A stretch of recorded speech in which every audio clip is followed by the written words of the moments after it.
Welcome to Sushma cooking and creativity. ಇವತ್ತು ನಿರ್ದೋಸೆ ಮಾಡುವ ವಿಧಾನವನ್ನು ನೋಡೋಣ. ಮೊದಲಿಗೆ 2 ಗ್ಲಾಸ್ ಅಕ್ಕಿಯನ್ನು ತೊಗೊಂಡಿದ್ದೀನಿ, ಅರ್ಧ ತೆಂಗಿನಕಾಯಿ.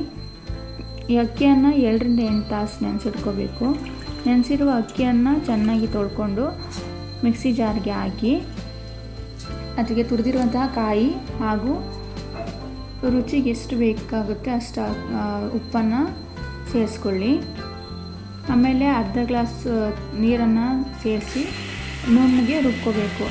ತರಿ ಇರಬಾರ್ದು, ತರಿ ಆದರೆ ದೋಸೆ ಬರಲ್ಲ. ಸೊ ಈ ಥರ ನುಣ್ಣಗೆ ರುಬ್ಕೋಬೇಕು.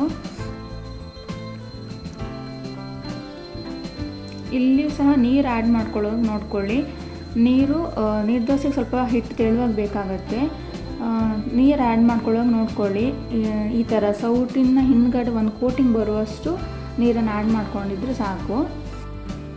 ನಂತರ ಕಾವಲಿಯನ್ನು ಕಾಯ್ಲಿಕ್ಕೆ ಇಡಿ. ಈಗ ಕಾವಲಿ ಕಾದ ನಂತರ ಎಣ್ಣೆ ಹಚ್ಚಿ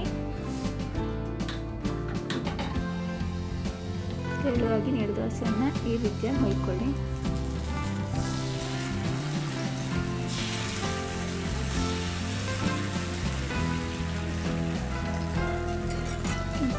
ಮುಚ್ಚಿ 1-2 ನಿಮಿಷ ಬೇಯಿಸ್ಕೊಳ್ಳಿ.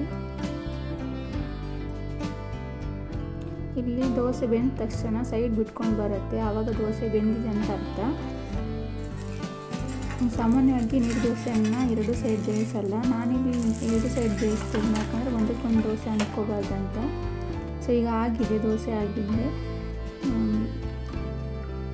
ಈಗ ಈ ನೀರು ದೋಸೆಯನ್ನು ಚಟ್ನಿಯೊಂದಿಗೆ ತಿನ್ನಲು ಸೂಪರಾಗಿರುತ್ತೆ. Thank you for watching.